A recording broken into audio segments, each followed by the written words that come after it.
말씀은 마태복음 28장 16절부터 20절 말씀까지 되겠습니다. 우리 함께 일어나셔서 합독하시겠습니다. 11 제자가 갈릴리에 가서 예수께서 지시하신 산에 이르러 예수를 배웁고 경배하나 아직도 의심하는 사람들이 있더라. 예수께서 나와 말씀하여 이르시되 하늘과 땅의 모든 권세를 내게 주셨으니 그러므로 너희는 가서 모든 민족을 제자로 삼아 아버지와 아들과 성령의 이름으로 세례를 베풀고 내가 너희에게 분부한 모든 것을 가르쳐 지키게 하라. 볼지어다 내가 세상 끝날까지 너희와 항상 함께 있으리라 하시니라. 아멘. 하나님의 살아계신 말씀입니다. 예수님께서는 하늘 보좌를 버리시고 이 땅 위에 오셔서 이제 인간의 몸을 입고 오시고 30세부터 사역을 시작하셨습니다. 예수님이 3년 동안 사역하시고 이제 그 3년 후에 십자가를 지시고 저희들 죄를 사해 주시고 그리고 사흘 만에 부활하시고 40일 동안 계시다가 승천하셔서 이제 하나님 보좌 우편에 우리를 위해서 중보기도 하십니다. 예수님께서 오셔서 하신 그 사역을 우리가 세 가지로 말씀을 하고 있습니다. 첫째는 하늘나라의 복음을 전파하신 프리칭 미니스트리였습니다. 두 번째는 제자들을 가르치시는 티칭 미니스트리입니다. 또 하나는 병든 자들을 고치시고 살리시는 힐링 미니스트리가 예수님의 사역입니다. 이 사역을 위해서 예수님은 헌신하셨고 그 중에서도 바로 뭐예요? 전도가 바로 가장 중심적인 사역이었습니다. 내가 이 일을 위해서 왔노라 말씀하시면서 그래서 세례 요한이 공식적으로 생애를 시작하면서 외친 말이 회개하라 천국이 가까웠다 말씀을 하고 있습니다. 요즘 우리가 새벽기도에 마가복음을 합니다만 우리가 하나님의 나라가 가까웠으니 회개하고 복음을 믿으라.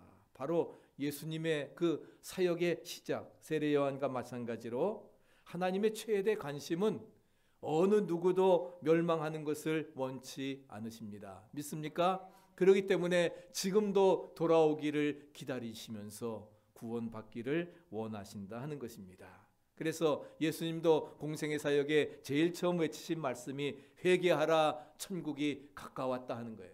하나님의 나라가 가까웠으니 회개하고 복음을 믿으라고 하는 그 말씀도 마찬가지의 뜻인 것입니다. 오늘 본문은 승천하시기 전에 제자들에게 이제 사흘 만에 부활하시고 40일 동안 함께 계시다가 감람산에서 승천하십니다. 승천하시면서 우리에게 주신 유언과도 같은 그러한 말씀입니다. 여러분 유언은 지켜야 됩니까? 안 지켜야 됩니까? 왜 이렇게 시원치 않아요? 유언을 지켜야 돼요? 말아야 돼요? Yes, no? Yes, 지켜야 됩니다. 여러분 청개구리도 유언은 지켰습니다. 청개구리도 지키는데 우리가 사람 된 인간 된 도리로서 유언을 안 지킬 수가 없는 거지요. 중요하기 때문에 예수님은 마지막 유언을 지상 대명령을 The Great Commission을 우리에게 주셨습니다.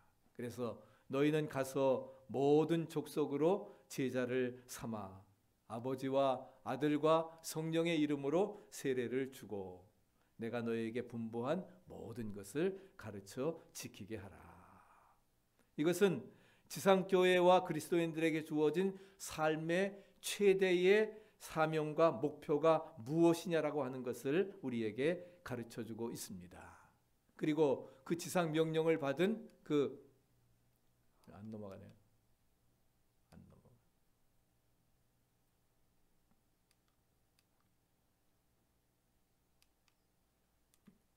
제자 명령을 받은 제자들은 믿음과 교제와 가르침을 통해서 교회를 이루게 되었고 또 이 일을 위해서 주님께서는 뭐예요? 항상 우리와 함께 하신다고 하는 것을 말씀해 주고 있습니다.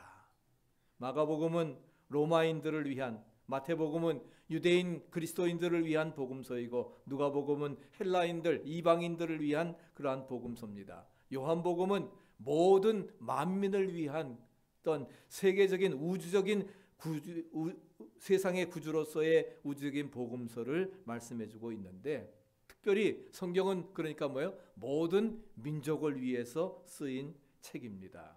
그래서 우리는 여기 오늘 짧은 그 두 절에서 네 가지의 동사를 발견을 하게 되는데, 그 네 가지의 동사 중 대명령 중에서 주 동사는 뭐냐? 바로 제자를 삼으라 하는 것입니다. 그래서 너희는 가서, 왜 가라 하는 거예요? 가서 제자를 삼기 위해서 가는 거예요. 가서 제자를 삼아. 뭐 아버지와 아들과 이름으로 성령을 주고 그 다음에 세례를 주고 내가 너에게 분부한 모든 것을 지키도록 가르쳐라. 여기 네 가지 동사가 나오지만은 하나만이 명령형 주동사입니다. 그리고 나머지는 뭐예요? 분사를 쓰고 있습니다. 그래서 명령형 주동사가 뭐예요? 가라 하는 겁니까? 세례를 주라 하는 겁니까? 아닙니다. Make disciples, 제자를 만들라 하는 겁니다. 가서 너희는 모든 족속으로, Make disciple of all nations, 모든 족속으로 제자를 삼아 아버지와 아들과 성령의 이름으로 세례를 주고 baptizing, 내가 너희에게 분부한 모든 것을 지키도록 가르쳐라. Make disciples, 우리가 제 세자 삼기 위해서 우리는 going, 가야 됩니다. baptizing, 세례를 줘야 됩니다. 그 다음에 teaching, 지키도록 가르쳐야 된다고 하는 사실을 말씀해주고 있습니다. 그래서 오늘 이 네 가지를 잠깐 생각하면서 같이 은혜를 나누고자 합니다. 첫째는 우리가 너희는 가라고 했습니다. 가서 뭐 하라는 겁니까? 가서 전하라 하는 것입니다. 전하라고, 전도는 아무리 강조해도 지나친 말씀이 아닙니다. 우리가 마태복음 10장에 보면은 예수님께서는 제자들을 보내시면서 전도하라 명하셨고, 변하실 때에 몇 가지 원칙을 주문하셨습니다. 그 원칙은 뭐냐? 두 사람씩 짝지어 가라. 두 사람씩 짝지어 가라. 그래서 이것을 제일 잘 실천한 사람들이 누굽니까? 위트니스 제호바, 여호와 증인들입니다. 꼭 두 사람씩 짝을 져가지고서 그렇게 다니면서 전도를 합니다.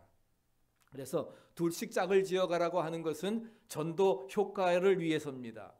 혼자 가면은 약점이 많아서 용기가 없어서 주저하고 머뭇거리지만 두 사람이 같이 가면 뭐예요? 힘이 생겨지는 거예요. 그래서 혼자면 지혜도 부족하지만 둘이 가면은 뭐예요? 그 지혜를 합해 가지고서 서로 보완할 수 있습니다. 열심히 전도할 수 있습니다. 혼자면 넘어지는데 둘이면 넘어진 사람을 일으켜 줄 수 있는 것이 바로 둘의 철학이라는 거예요. 그래서 둘씩 70명의 그 전도대를 이렇게 35대를 나누어서 전도하셨습니다. 그래서 서로 보완해 가면서 살라 하는 거지요. 그 다음에 두 번째는 이방인의 길로도 가지 말고, 그 다음에 사마리아인들 골라지 말고 차라리 어디로 가요? 잃어버린 이스라엘의 양에게로 찾아가라고 말씀하고 있습니다. 이 말은 뭐예요? 전도의 프라이어리티, 우선순위를 말씀하고 있는 것입니다. 우선순위입니다. 복음 전도에도 우선순위가 있다 하는 것입니다. 우리가 복음을 유앙겔리온, 굿뉴스라고 말합니다. 예수님 탄생하셨을 때에 내가 온 백성이 미칠 큰 기쁨의 좋은 소식, The best excellent good news를 전한다고 말씀하고 있지요. 이것이 바로 복음은 기쁜 소식입니다. 여러분, 기쁜 소식을 누구에게 먼저 전하겠습니까? 누구에게? 가장 가까운 사람에게 전하는 것이 원칙입니다. 그렇지 않습니까? 복음 전도도 마찬가지입니다. 누구에게? 먼저 우리 가족들 먼저, 그 다음에 친구들, 친지들, 그렇게 해서 이웃들 해가지고서 버쳐 나아가는 것입니다. 너희는 가되 이방인의 길로도 가지 말고 사마리아인의 길로도 가지 말고 그 다음에 이스라엘의 잃어버린 양에게로 가라. 이 말씀은 먼저 우리의 친족을 구원하라고 하는 말씀인 줄로 믿습니다. 우리는 다 믿는데요. 할렐루야. 그러면 감사한 거예요. 그러나 참 다른 사람들 전도는 잘하면서도 친족의 전도를 못 해가지고서 애를 쓰는 사람들, 심지어는 목사님들 중에도 그런 사람들이 많이 있습니다. 그래서 평생 기도거리의 제목이 되어지는데, 그래서 우리의 친족을 구원하라고 하는 것입니다. 한국 갤럽에서 몇 해 전에 조사를 했는데 그 370만 명이 종교 간의 이동을 했다고 하는 것입니다. 그런데 370만 명 중에서 개신교를 믿다가 그 다음에 불교나 천주교로 간 사람이 약 58.5%래요. 10명 중에 6명이, 그러니까 개신교 숫자가 어떻게 됐습니까? 굉장히 줄은 겁니다. 줄어서 천주교는 많이, 미국도 마찬가지, 여기 우리 건너편에는 수천 명씩 그냥 새벽에도 막 기도하는 사람들이 그렇게 많은데, 천주교가 많이 있고 불교로 가는데 왜 이런 일이 일어납니까? 우리가 제대로 된 교인이라고 하면은 사실 그 신앙 떠날 수가 없는 거죠. 그런데 어떤 그 다음에 그 기독교이든 천주교인이든 이제는 다 포기해버리고 무종교를 표방한 사람이 거의 1100만 명에 가깝다고 하는 사실입니다. 그런데 그 1100만 명 중에서 예수를 믿다가 그만둔 사람이 거의 73%에 해당되어진다는 거예요. 참, 그러니까 기독교가 힘을 잃어가는 겁니다. 사회에 정말 빛으로서의, 소금으로서의 사명을 감당하지 못하고 있다 하는 거지요. 작년에 저희 내외는 이제 우리 필라 군성교회 중심으로 해가지고서 논산 훈련소에 가서 우리 5,200명의 세례식을 줬습니다. 참 감격적인 그러한 순간인데, 요즘에 젊은이들이 저기 준다고 해서 세례 받으러 오겠어요? 안 오는데, 그래서 이렇게 정말 1100만 명 중에서 약 73%가 기독교인들이 사실은 신앙을 포기하고 천주교로 가고 불교로 가고 했는데도 놀라운 사실은 기독교의 숫자가 한국에 늘어가고 있다는 겁니다. 왜 늘어가요? 바로 장병들 1년에 12차례씩 수천 명씩 세례를 받으니까 그 숫자 때문에 기독교 숫자가 늘어가고 있는 거예요. 우리가 열심히 전도해야 되고, 그래서 오늘 말씀처럼 너희는 가서 모든 족속으로 제자를 삼아 아버지와 아들과 성령의 이름으로 뭘 주고? 세례를 주고 내가 너에게 분부한 모든 것을 가르쳐 지키게 하라, 우리에게 말씀을 해주고 있는 것입니다. 두 번째는 가서 뭐라고 했습니까? 제자를 삼으라 했습니다. 가서 뭐 하라고요? 제자 삼으라 하는 거예요. 제자 삼기 위해서 가는 겁니다. 세례 주는 겁니다. 또 가르치는 것입니다. 여러분, 제자가 누구입니까? 제자는 바로 예수님처럼 살아가는 사람이 제자입니다. 즉 예수님 정신을 품고 살아가는 사람이 제자라 하는 거예요. 당신은 제자입니까? 정말 제자입니까? 할 때 우리가 그렇다고 해서 나는 예수님의 정신으로, 예수님 마음 품고 정말 예수님처럼 살아가는 그러한 삶이 제자라 하는 것입니다.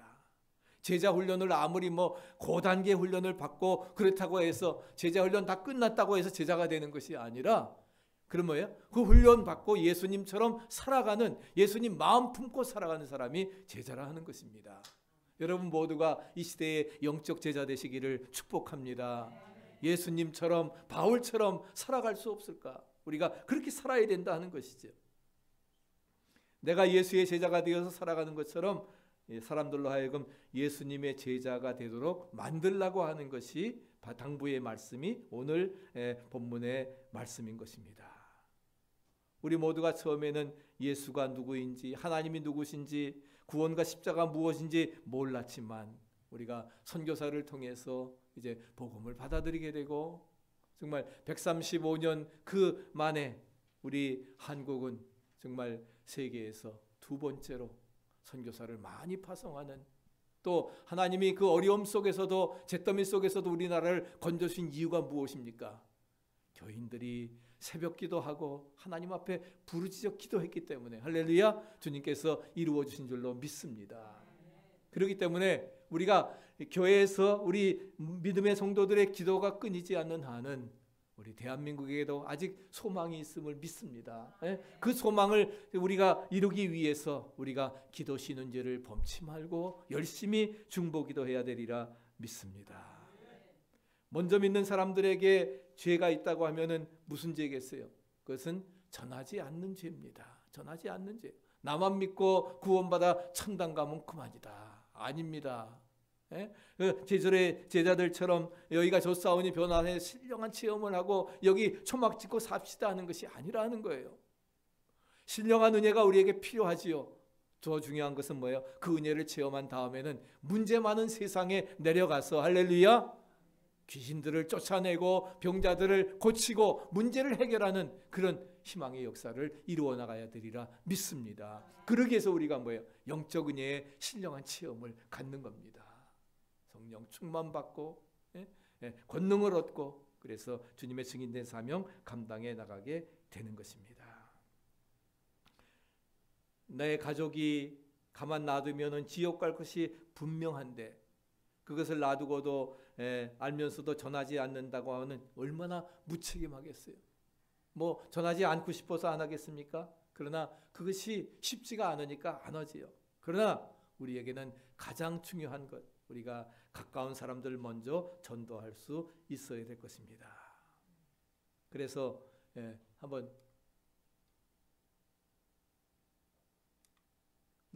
마지막 나오죠? 쫓아해보세요. 전도 가운데 가장 중요한 전도는 가족 전도다. 어려운 전도도 가족 전도입니다. 가장 중요한 전도가 누구예요? 가족 전도임을 기억하고 우리가 이 일을 위해서 언제까지 이루어질 때까지 믿을 때까지 할렐루야 그렇게 우리가 기도해야 되리라 믿습니다.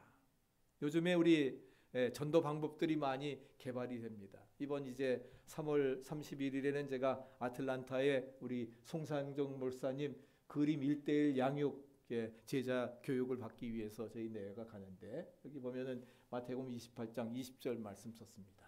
내가 너에게 분부한 모든 것을 가르쳐 지키게 하라. 내가 세상 끝날까지 너희와 항상 함께 있으리라. 우리 송 목사님은 이 1:1 제자 양육을 통해서 아틀란타의 교회를 개척해서 1000명이 넘는 교회로 성장을 시키셨습니다. 우리도 그런 비전을 가지고 뭐 1000명은 아니더라도 정말 300명 기도원 용사 주시옵소서. 할렐루야. 우리 기도하면서 이제 제가 훈련 받고 와서 여러분 1:1 양육시키고 제자가 되어서 제자가 되는 건 뭐예요? 제자 훈련 받아서뿐만이 아니라 예수님처럼 이제 살아가는 그래서 전도하는 그런 열매가 맺혀질 수 있게 되기를 바랍니다. 또 하나의 효과적인 방법이 태신자 전도법이라고 하는 것입니다. 이 태신자 전도법이라고 하는 것은 우리가 그 몇 가지 이제 중요한 것인데 그 첫째는 뭐냐면 태신자 전도법은 신자를 뭐예요? 잉태하는 겁니다. 태신자. 그래서 태신자 전도법인데 첫째는 뭐예요? 전도 대상자를 선정하는 일입니다. 그래서 전도 대상자를 마음에 작정하는 거예요. 그것이 바로 뭐예요? 내 태에다가 잉태를 하는 겁니다. 잉태를 시키는 겁니다. 그래서 마음에 먼저 잉태하는 과정. 아이를 낳기 위해서는 잉태하는 과정이 있어야 되는 것처럼 내 마음속에 잉태하는 과정이 있어야 된다는 거예요. 그것이 우리의 부모일 수도 우리의 자녀나 형제, 이웃 누구든지 뭐예요. 금년에는 꼭 우리가 한 사람씩 이야기면 쌍둥이 낳으시면 더 좋고 할렐루야. 우리가 여러분 태신하시기 바랍니다. 누구 이름 불러가면서 그래서 내가 꼭 이제 금년에 저 사람을 품고 빨리 나오면 6개월 만에 나오면 좋고 저처럼 8달 반 만에 나와도 좋고 할렐루야. 8달 제 생일이 8월 15일이니까 8달 반만 아니면 뭐 1년 다 가지더라도 우리가 정말 태신의 아름다운 결실들이 이루어져야 됩니다. 두 번째는 그 대상자를 위해서 우리가 뭐예요? 영적 양식을 공급해 주는 일을 해야 되는 것입니다. 마음의 대상자가 선정되었으면은 그 다음에 뭐예요? 그 사람의 이름을 불러가면서 김경옥 목사님의 전도법 같이 뭐예요? 이름을 불러가면서 그때마다 뭐예요? 계속 찌르는 겁니다. 고구마 찌르는 거예요. 그럼 언제까는 그 고구마가 익어지게 되는 것처럼, 그래서 그의 영혼을 위해서 영혼을 향한 사랑의 마음과 관심이 생기게 되고 구체적으로 그 이름을 불러가면서 기도합니다. 전도에서 가장 중요한 것은 우리가 사전에 충분히 기도하는 일입니다. 믿습니까? 준비 기도를 충분히 하는 일이 중요해요. 전할 때에도 충분히 기도하고 나아가는 일이 우리에게는 무엇보다 중요하다는 것입니다. 전도는 하나님께서 도우셔야 열매를 맺습니다. 믿습니까? 우리가 자라게 하시는, 그러나 우리는 뭐예요? 씨를 뿌려야 돼요. 그리고 열매 맺게 하신 하나님이시지만 열심히 뭐예요? 씨를 뿌려 가꿔야 되는 것이지요. 그러니까 열매 맺게 하시는 하나님이시라는 겁니다. 세 번째는 이제 뭐예요?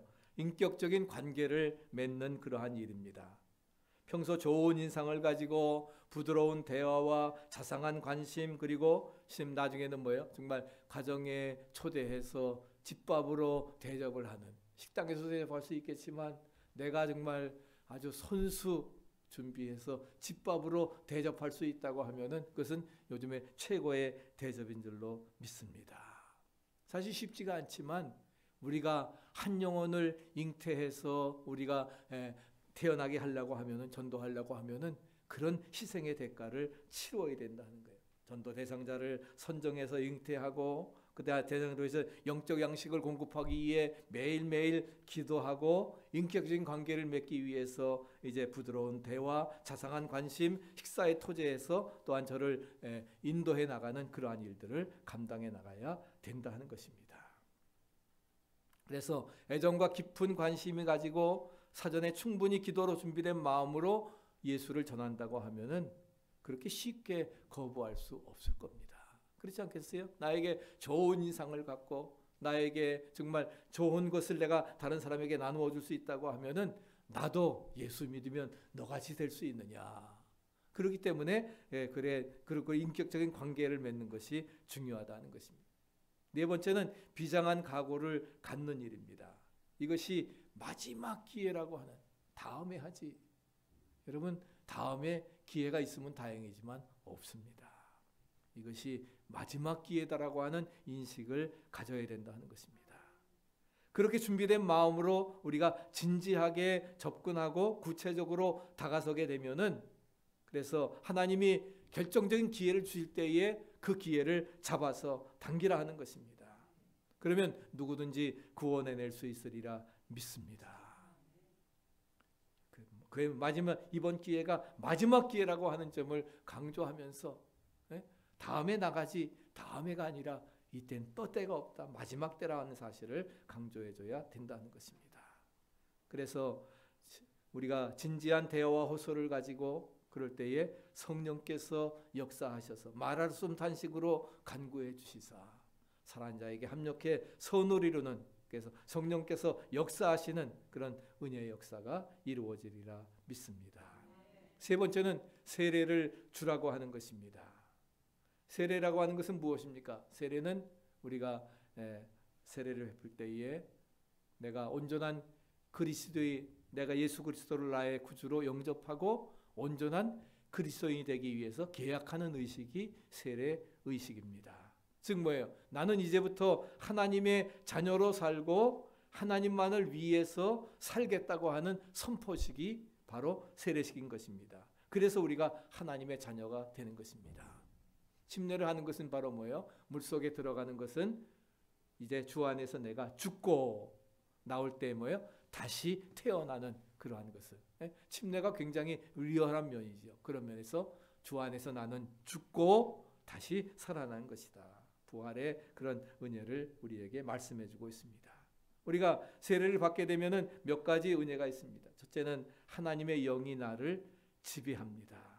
우리가 하나님을 섬기면은 육신의 소욕을 따르지 아니하고 성령의 소욕을 따라 성령이 지배하는, 하나님의 영이 지배하는 삶을 살게 되는 것입니다. 그래서 하나님의 영의 인도함을 받는 삶을 사는 것입니다. 믿습니까? 우리가 성령의 인도함 받는 축복된 삶 되시기를 축원합니다. 이것이 세례자들이 받는 축복이고 은혜라 하는 것이지요. 또 책임감이 주어집니다. 책임감이 내가 이제는 세례받은 하나님의 자녀인데 하나님의 자녀답게 살아야지. 그 세례의식을 생각하면서 책임감을 느끼게 되고 그 다음에는 또 뭐예요? 이제 소속감을 또 분명히 갖게 되는 것이죠. 내가 빌라 등대연합감리교회 세례교인이다. 입교인이다. 입교했다고 하는 그런 분명한 소속감을 가지고 나는 이제부터 하나님의 사랑받는 자녀다. 사랑받는 백성이다라고 하는 나의 소유된 백성이라고 하는 확신을 가지고 살아가게 만들어 주는 것입니다. 그것을 도표로 말씀드리면은 바로 세례를 받을 때 받는 축복이 뭐라고요? 첫째는 하나님의 영이 우리를 지배하게 됩니다. 두 번째는 뭐라고 했어요? 책임감. 우리가 영이 주어지지만 우리에게는 우리가 하나님의 그 자녀가 되었다고 하는 특권도 있지만은 우리가 뭐예요? 사명도 있는 것입니다. 우리가 하나님의 자녀로서 어떻게 살아가야 되는 책임감과 함께 그 다음에는 분명한 소속감을 가지고 우리가 살아가게 되어진다는 것이지요. 그래서 그런 말씀을 가지고 우리가 살아가야 됩니다. 마지막 네 번째는 이제 가르쳐 지키게 하라 말씀하십니다. 우리가 아는 것만으로는 안 됩니다. 아는 것, 배우는 지식으로 끝나서는 안 된다 하는 겁니다. 사람이 성숙했다고 하는 것은 지성과 인격과 행동이 일치된 상태를 말씀해주고 있는 것입니다. 많이 배우기만 해서 안 됩니다. 물론 들어야지요. 배워야 되지요. 그러나 그 배운 것 우리 삶 속에 구체적으로 어플리케이션 적용하고 실천해 나갈 때에 그럴 때에 변화가 이루어지고 축복이 이루어지리라 믿습니다. 알고 난 다음에는 바로 뭐예요? 삶이 뒤따르는 실천의 역사가 이루어져야 되리라 믿습니다. 전도에는 우리가 알 것은 전도라고 하는 것은 결코 쉬운 게 아닙니다. 쉬우면 예수님께서 지상명령 유언하셨겠어요? 쉽지 않으니까. 그러나 전도의 은사는 모든 사람들에게 다 주셨음을 믿으시기 바랍니다. 그 은사 활용하시기만 하면 돼요. 가서 제자를 삼고 세례를 주고 지키도록 가르치라 하는 것입니다. 그래서 전도에는 특별한 용기가 필요합니다. 그 다음에 인내와 수고와 투자가 필요합니다. 그렇기 때문에 거기에는 상급이 약속되어져 있는 것입니다. 내가 세상 끝날까지 너희와 항상 함께 있으리라. 세상 끝날까지. 마태복음 1장 23절에도 그 이름을 예수라 하라. 그 이름을 임마누엘이라 하리라. 마태복음의 알파와 오메가는 임마누엘입니다. 믿습니까? 네. 그래서 임마누엘 하나님이 우리와 함께 하시는 표징으로 예수님 보내주시고 마지막에 우리가 더 그레이트 커미션 감당하게 되면은 너희들 하나님이 영원토록 함께 하시리라. 할렐루야. 임마누엘 우리에게 축복해 주셨습니다. 그리고 마태복음 18장 20절에 보면 두세 사람이 모인 곳에는 나도 그들 중에 함께 있겠다 말씀하십니다. 그래서 내가 세상 끝날까지 너희와 항상 함께 있으리라. 다니엘 12장에는 많은 사람을 옳은 대로 인도한 사람은 별과 같이 빛날 것이라. 할렐루야. 많은 사람을 옳은 대로 인도한 사람, 예수에게로 인도한 사람, 생명의 길로 인도한 사람은 별과 같이 빛나리라 말씀하십니다. 어두운 세상에 여러분 별빛 되시기를 축복합니다. 별과 같이 반짝반짝 빛나서 어두운 세상을 밝히는 역사, 이것이 신앙대에 주어지는 가장 소중한 복이고 은혜인 것입니다. 오늘 우리에게 주신 지상명령을 따라서 여러분 모두가 은혜 안에 그 사명 감당하고 영적 제자가 되어서 승리하시기를 간절히 축원합니다. 260